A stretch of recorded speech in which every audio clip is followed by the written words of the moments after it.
Masih ingatkah dengan cuplikan video ini? Kenapa Partai Golkar berpikir anak muda, Pak? Kita punya sejarah. Contohnya, Sultan Syahrir menjadi Perdana Menteri pertama sejak Indonesia diproklamirkan oleh Soekarno-Hatta. Umur Sultan Syahrir 36 tahun. Sebenarnya, siapakah sosok Sultan Syahrir? Sultan Syahrir lahir di Padang Panjang pada 5 Maret 1909. Ia merupakan anak dari salah satu penasehat Sultan Delhi yang juga kepala jaksa atau land art di masa pemerintahan kolonial Belanda. Ia juga mempunyai saudara perempuan yang bernama Rohana Kudus, seorang wartawati pertama yang Indonesia miliki. Sultan Syahrir memiliki privilege untuk mendapatkan sekolah terbaik karena kondisi ekonomi keluarganya yang berkecukupan. Menurut penuturan Des Alwi, jiwa nasionalisme dari Sultan Syahrir mulai tumbuh saat mendengarkan pidato dari Dr. Cipto Mangunkusumo di alun-alun kota Bandung. Dengan latar belakang ayahnya yang pegawai kolonial Belanda, semula Syahrir enggan untuk bergaul dengan kaum pemberontak. Namun, Budiono, salah seorang kawan sekolah Syahrir di Bandung, membujuk dan mengajaknya untuk jalan-jalan dan makan sate. Benar, makan sate. Dari situlah, untuk pertama kalinya, Syahrir terpukau dengan semangat kebangsaan. Dan dia mulai aktif dalam perkumpulan pemuda kebangsaan. Sultan Syahrir bahkan kerap dikejar-kejar oleh polisi Belanda di Bandung karena sering membaca berita tentang pemberontakan yang dilakukan oleh PKI pada tahun 1926. Saat itu, buku itu menjadi barang haram untuk dibaca para pelajar.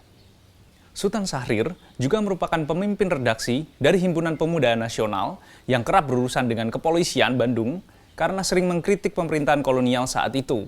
Ketika ia kuliah di Fakultas Hukum Amsterdam, Belanda, Syahrir bergabung dengan Perhimpunan Indonesia yang dipimpin oleh Muhammad Hatta. Syahrir merupakan penggagas berdirinya Young Indies, sebuah himpunan pemuda Indonesia di tahun 1927, yang kemudian diubah namanya menjadi Pemuda Indonesia.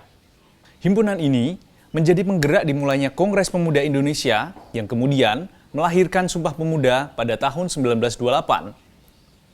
Pada tahun 1931, Syahrir rela meninggalkan pendidikannya di Belanda meskipun belum lulus.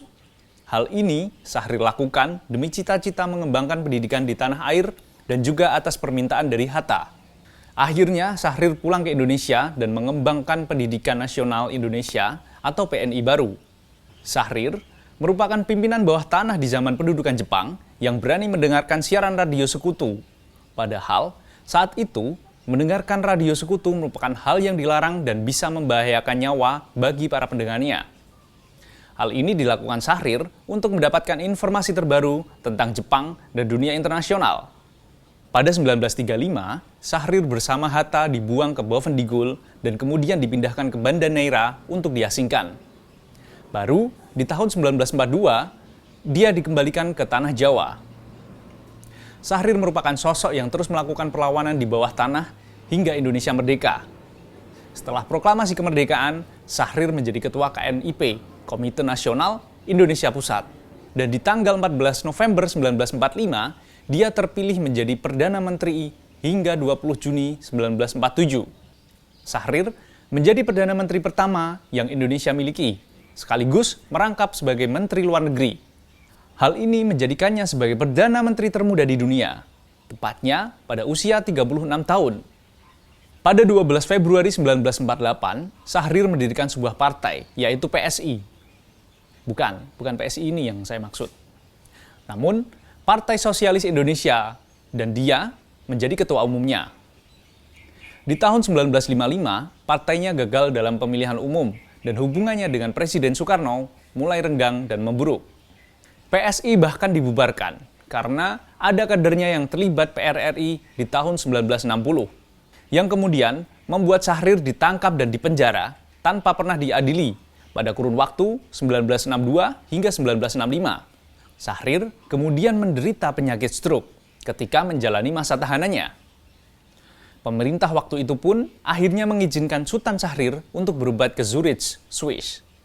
Hingga akhirnya, pada 9 April 1966, Sultan Syahrir meninggal di Swiss dan kemudian dimakamkan di Taman Makam Pahlawan Kalibata. Pemerintah Indonesia kemudian menganugerahkan gelar Pahlawan Nasional Indonesia kepada Sultan Syahrir atas jasa-jasanya sebagai salah satu pendiri Republik Indonesia melalui Kepres nomor 76 tahun 1966. Berikut adalah rangkuman singkat dari sosok Sultan Syahrir. Dia merupakan salah satu tokoh muda yang berani masuk politik ketika usianya masih di bawah 30-an. Lalu, bagaimana dengan kondisi perpolitikan anak muda saat ini?